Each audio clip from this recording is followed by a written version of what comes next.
Good morning दोस्तों। आज का टॉपिक है ओरिजिन अनक्लियर। ओरिजिन यानी कि उत्पत्ति, और अनक्लियर मतलब स्पष्ट नहीं है, यानी किस चीज़ का, जो कोरोना वायरस की जो उत्पत्ति कहाँ से हुई ये स्पष्ट नहीं है। और आज देख ही रहे हैं कि बिहार में मानसून का आगाज हो चुका है, तो इसके साथ ही हम लोग इस एडिटोरियल को करते हैं। China's cooperation in identifying the source of the corona virus is vital, यानी कि कोरोना वायरस के जो स्रोत है उसको पहचान करने में चाइना का जो कॉपरेशन है, जो सहयोग है, वो महत्वपूर्ण है, इज वाइटल। ठीक है। Over 17 months after WHO first reported a cluster of cases of pneumonia of unknown cause in Wuhan, China, scientists are yet to determine with certainty how the SARS-CoV-2 virus emerged. यानी कहा जा रहा है कि over 17 months मतलब 17 महीने से भी ज़्यादा आफ्टर WHO फर्स्ट रिपोर्टेड, जब WHO ने पहली बार रिपोर्ट की थी उसके बाद 17 महीने से भी ज़्यादा हो गए हैं। ये रिपोर्ट क्या किया था WHO ने? A cluster of cases. Cluster का मतलब क्या होता है? झुंड होता है, गुच्छा होता है। लेकिन यहाँ पर समझने का जो मतलब है कि जो केसेस, जो मामले थे निमोनिया का या कह सकते हैं कोरोना वायरस का, वो एक कॉन्सेंट्रेशन था, यानी कि एग्रीगेशन था, जमावड़ा था एक ही जगह पर। तो इस WHO ने पहली बार जो है रिपोर्ट किया था cluster of cases of pneumonia. Pneumonia का जो मामले थे जो कि अननोन कॉज का था। इसके पहले मतलब ऐसे निमोनिया देखे नहीं गए थे कि किस प्रकार के, मतलब कि अननोन था, अज्ञात वजह से जो है जो निमोनिया हो रहे थे, उसके जो मामले थे उसका जमावड़ा को जो है, या कह सकते हैं वो जो एक तरीके से क्लस्टर जो था, उसको पहली बार WHO ने रिपोर्ट किया और उसके बाद से 17 मंथ्स बीत चुके हैं। ठीक है ना। ये कहाँ पर हुआ था? इन वुहान, चाइना। ठीक है ना, चाइना के वुहान में हुआ था।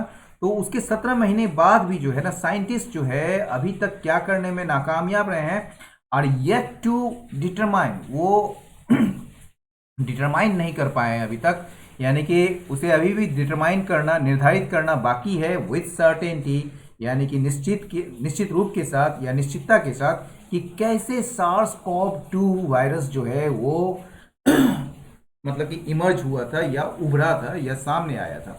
मच लाइक अदर वायरसेस, यानी कि अन्य जो वायरस होते हैं उसी के जैसा सार्स कोव 2 जो है वो भी could have a natural origin.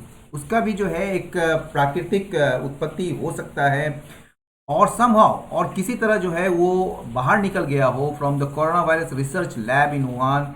और जो वुहान में जो कोरोना वायरस से संबंधित जो रिसर्च लैब है, जो प्रयोगशाला है अनुसंधान का, वहाँ से वो निकल गया हो किसी तरह। ये वुहान जो कि एपिसेंटर है किस चीज़ का? कोविड-19 आउटब्रेक, यानी कोविड-19 का जो आउटब्रेक हुआ है, वहाँ से जो प्रसार हुआ है, वहाँ वो कोविड-19 का जो प्रकोप है, ठीक है ना, उसका वो एपिसेंटर है, मुख्य केंद्र है Wuhan. with no hard scientific evidence available to confirm the lab leak hypothesis. ठीक है, there are some scientific leads that support a natural origin. कहा जा रहा है कि कोई ठोस वैज्ञानिक साक्ष्य अवेलेबल नहीं है, उपलब्ध नहीं है, to confirm the lab leak hypothesis. ये जो लैब से जो लीक होने का, यानी कि प्रयोगशाला से रिसाव का जो परिकल्पना है या जो अटकलें हैं, उसको कंफर्म करने के लिए कोई भी हमारे पास जो है साइंटिफिक एविडेंस अवेलेबल नहीं होने के कारण या नहीं होने से, there are some scientific leads, कुछ जो है साइंटिफिक सुराग है हमारे पास जो सपोर्ट करती है नेचुरल ओरिजिन को, मतलब जो समर्थन करता है नेचुरल ओरिजिन। मतलब ये कोरोना वायरस जो है ना, नेचुरल ओरिजिन के बारे में बताता है। ये नहीं बताता है कि ये लैब लीक का हाइपोथेसिस है। ठीक है, मतलब लैब लीक के कारण हुआ है, यानी कि लैब से लीक हुआ है, ऐसा कोई भी हमारे पास साइंटिफिक एविडेंस नहीं है इसको प्रूव करने के लिए, इसको कंफर्म करने के लिए। इसलिए कुछ साइंटिफिक लीड्स है जो इसको सपोर्ट करती है, मतलब नेचुरल ऑरिजिन को। दो ही यहाँ पर ये है हाइपोथेसिस है, एक तो नेचुरल ऑरिजिन, या फिर लैब में लीक किया गया हो उसको, यानी कि उसको बायो इंजीनियर करके, यानी कि उसको जैविक रूप से, कृत्रिम रूप से, मतलब कि निर्मित करके उसको बाहर निकाला गया हो। तो ये दो हाइपोथेसिस है। ठीक है ना। If it is a zoonotic spillover, zoonotic का मतलब होता है पशुजन्य, यानी कि कह सकते हैं जो जानवर से पैदा हुआ हो। ठीक है ना। If it is a zoonotic spillover, spillover का मतलब क्या होता है? इफेक्ट्स, यदि ये जूनोटिक यानी पशुजन्य प्रभाव है, ठीक है ना, the virus could have either directly crossed over from bats to humans. तो ये जो वायरस है, अगर ये इस जूनोटिक स्पिल ओवर है, तो वायरस जो है वो या तो मतलब कि सीधे सीधे क्या होता, बैट से यानी कि चमगादड़ से ह्यूमंस की तरफ जो है वो आ जाता, यानी कि बैट से ह्यूमन की तरफ आता, या फिर थ्रू अन इंटरमीडिएट होस्ट, या बीच में कोई इंटरमीडिएट होस्ट होता जो बैट से इंटरमीडिएट होस्ट में आता और फिर इंटरमीडिएट होस्ट से ह्यूमन की तरफ आता। तो ये जो है, अगर ये जूनोटिक स्पिल ओवर होता तो क्या होता कि वायरस जो है या तो डायरेक्टली जो है वो क्रॉस ओवर करता, कहाँ से, बैट से ह्यूमन की तरफ, या फिर ये इंटरमीडिएट होस्ट के माध्यम से होता। बट टिल डेट, लेकिन आज तक जो है, neither the bat species that hosts the SARS-CoV-2 virus not the intermediate host has been found. यहाँ पर देखिए, होस्ट का मतलब क्या होता है, मेजबानी करना, लेकिन होस्ट का मतलब यहाँ पर जो है एक तरीके से उसमें पाया जाना, ठीक है ना, उसमें होना, ठीक है। तो कहा जा रहा है कि अब तक जो है ना तो कोई भी ऐसा बैट स्पेसिस मिले हैं, यानी कि चमगादड़ के कोई प्रजाति मिले हैं जिसमें SARS-CoV-2 को पाया जाता है, ठीक है, CoV-2 वायरस को पाया जाता है, ना ही कोई इंटरमीडिएट होस्ट जो है, जो कि बीच के जो होस्ट होते हैं जिसमें जो ये वायरस पाया जाता हो, वो पाए गए हैं, has been found.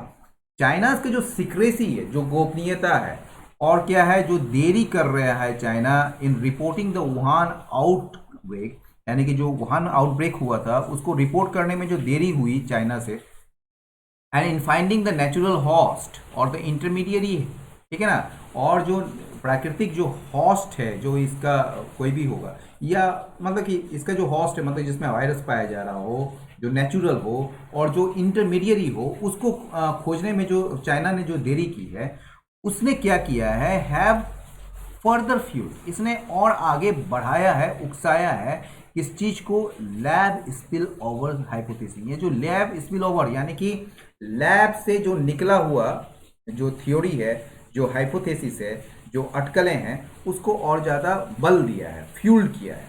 Finding the host animal can be daunting, यानी कि होस्ट एनिमल को जो है खोज करना, उसकी तलाश करना, उसको ढूंढना, वो एक डॉन्टिंग हो सकता है। डॉन्टिंग मतलब होता है इंटिमिडेटिंग, मतलब कि एक भयभीत करने वाला, ठीक है ना।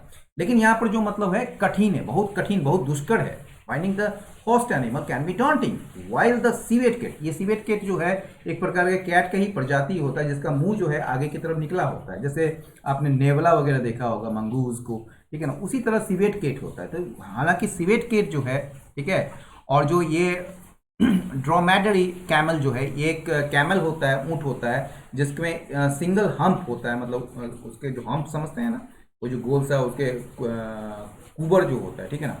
तो वो जो डॉर्मेटरी कैमल होता है, ठीक है, इसको बहुत तेजी से आइडेंटिफाई किया गया था, पहचाना गया था कि ये जो है इंटरमीडिएट होस्ट है, किस चीज का, सार्स का और मर्स का, यानी कि सार्स का कौन है, सिवेट कैट, और मर्स का जो है डॉर्मेटरी कैमल है, ठीक है ना। तो ये दोनों को जो है पहचाना गया था कि ये इंटरमीडिएट होस्ट है रिस्पेक्टिवली, क्रमशः। तो इट टुक ईयर्स, ये इसमें सालों लग गए ये पहचानने में, हॉर्स शू बैट को, that harbours SARS virus strains. Harbours का मतलब छिपाना, छिपाना का मतलब उसमें है, ठीक है ना। तो हॉर्स शू क्या होता है, हॉर्स शू आपने देखा होगा, ये नाल होता है जो ये यू आकार का होता है। तो यू आकार का जो एक बैट होता है, यानी कि जो एक चमगादड़ होता है जिसमें सार्स वायरस स्ट्रेन्स पाए जाते हैं, तो उसको पहचानने में जो है कई साल लग गए, ठीक है। टू डेट, आज तक जो है a complete Ebola virus has never been isolated from an animal source. आज तक जो है जो इबोला वायरस जो हम मतलब एक पूर्ण रूप से जो इबोला वायरस जो है उसे पृथक नहीं किया गया, अलग नहीं किया गया है फ्रॉम एन एनिमल सोर्स, यानी कि जो पशु स्रोत है इसका, यानी कि जानवर का जो स्रोत है इससे, उससे इसको अलग नहीं किया गया है।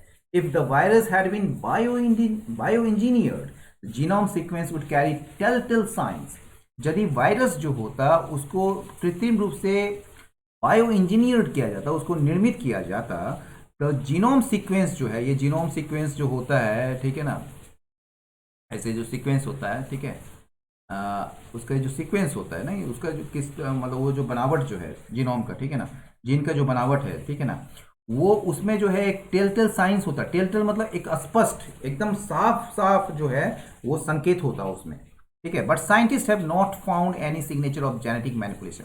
लेकिन वैज्ञानिकों ने जो है अभी तक मतलब कि नहीं पाया है कोई भी संकेत किस चीज़ का, जेनेटिक मैनिपुलेशन, यानी कि जो जीन को लेकर जो छेड़छाड़ करने की कोई भी संकेत साइंटिस्ट ने नहीं पाया है। वाइल अ पर्टिकुलर साइट, हालांकि जो एक पर्टिकुलर साइट है, एक स्थल है जिसको फ्यूरिन क्लीवेज कहा जाता है, ये किस चीज़ को लेकर है, on the SARS-CoV-2 spike protein, ठीक है ना। ये SARS-CoV-2 वायरस में जो स्पाइक प्रोटीन है, मतलब कि अचानक तेजी से वो प्रोटीन जो बढ़ता है, तो वो SARS-CoV-2 स्पाइक प्रोटीन को लेकर जो एक मतलब कि एक पर्टिकुलर साइट है, जो स्थान है या स्थल कह सकते हैं, जिसका नाम है फ्यूरिन क्लीवेज, वो अलाउ करता है, वो सक्षम बनाता है, ये कह सकते हैं आप, उसको संभव बनाता है वायरस को कि वो सेल्स को इन्फेक्ट करे, ठीक है ना।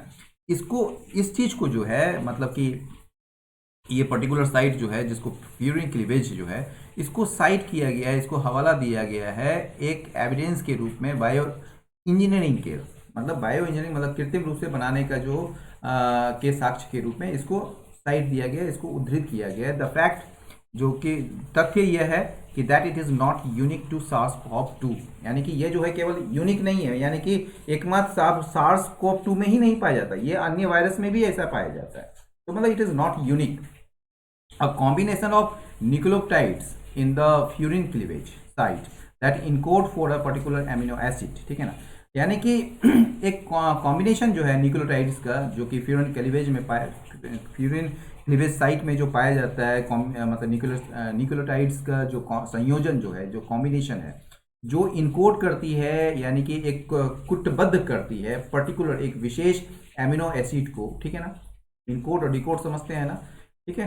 तो जो इनकोड करती है for a particular amino acid, जो कि एक अन्य विशेषता है जो सामने रखा जाता है एक सपोर्टिंग लेबोरेटरी मैनिपुलेशन के रूप में, यानी कि उसको मतलब जो लैब में जो मैनिपुलेट किया है, जो छेड़छाड़ की गई है, उसके रूप में इस फीचर को रखा जाता है आगे।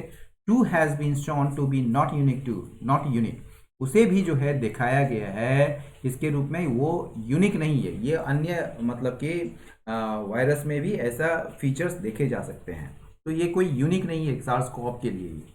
फॉर इंस्टांस, उदाहरण के लिए, nucleotide combination in coding for the amino acid is present in other sites of the SARS-CoV-2 virus and in the 2003 SARS virus.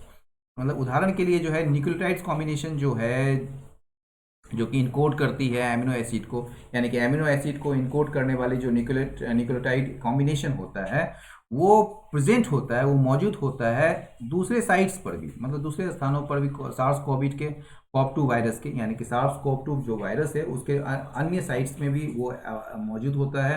And और कहाँ पर मौजूद होता है, इन द 2003 सार्स वायरस, और 2003 का जो सार्स वायरस है उसमें भी मौजूद है, ठीक है।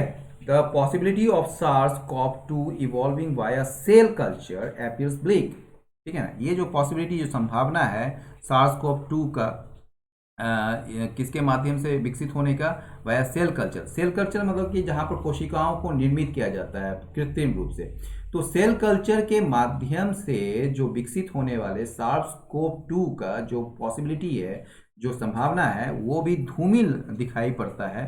धूमिल मतलब ब्लिक, मतलब कि धुंधला दिखाई पड़ता है, क्योंकि बहुत ज़्यादा उसमें मतलब कितना वो स्पष्ट है वो नहीं दिख रहा है, वो एकदम धूमिल दिखाई पड़ता है, क्योंकि साइंटिस्ट ने जो है have found the virus losing features, क्योंकि साइंटिस्ट ने पाया है वायरस को क्या करते हुए, उन विशेषताओं को खोते हुए जो महत्वपूर्ण है ट्रांसमिशन के लिए, यानी कि संचार के लिए, उसका प्रसार के लिए, और विरुलेंस के लिए, यानी कि विरुलेंस मतलब उसकी उग्रता के लिए, कितना उग्र है ये। अनलेस, यदि उसे जो है कल्चर्ड नहीं किया गया है, यानी कि उसको संवर्धित नहीं किया गया है नए मेथड्स के इस्तेमाल करके, ठीक है ना।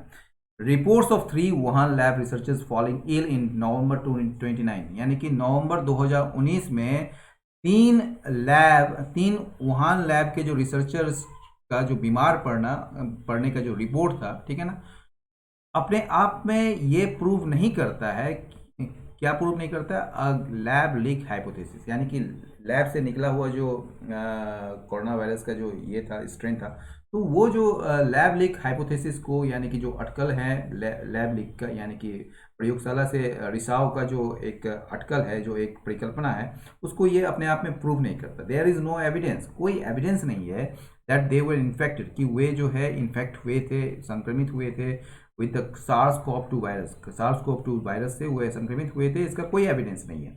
एंड इवन इफ दे वे, अगर भले ही अगर मतलब कि अगर वे हुए भी थे, इवन इफ दे वे, अगर वे हुए भी थे, तो इट इज़ नेसेसरी, ये आवश्यक है प्रूव करना, मतलब ये साबित करना आवश्यक है कि ये जो है लैब के अंदर ही हुआ है।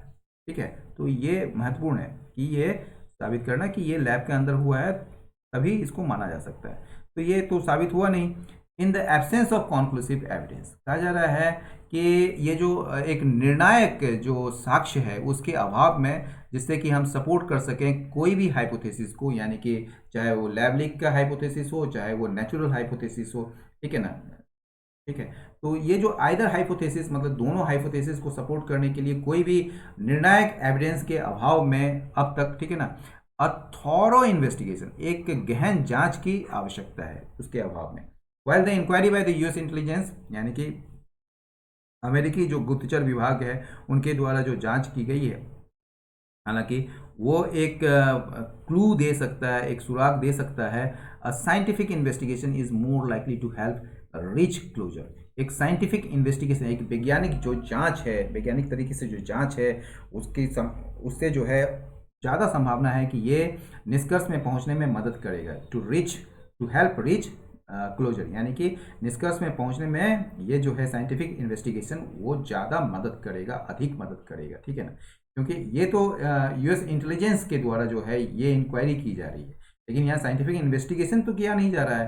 तो वही कह रहा है कि inquiry by the US intelligence, मतलब कि यूएस इंटेलिजेंस के द्वारा अगर मतलब इंक्वायरी जो की गई है, हालांकि वो एक क्लू दे सकता है, एक सुराग दे सकता है, लेकिन जो साइंटिफिक इन्वेस्टिगेशन होगा वो क्या करेगा, और अधिक से अधिक मदद करेगा किस चीज़ को करने में, उसको निष्कर्ष में पहुंचने में। चाइना का कोऑपरेशन, यानी कि चाइना का सहयोग जो है, इसलिए क्या हो जाता है, बहुत महत्वपूर्ण हो जाता है, और वायरस ओरिजिन को राजनीतिकरण करना is not going to help, ये जो है कोई मदद नहीं करेगा। तो दोस्तों, एडिटोरियल लाइन समाप्त हुआ। अपनी राय देना चाहें तो अवश्य दें। बहुत बहुत धन्यवाद, नमस्कार।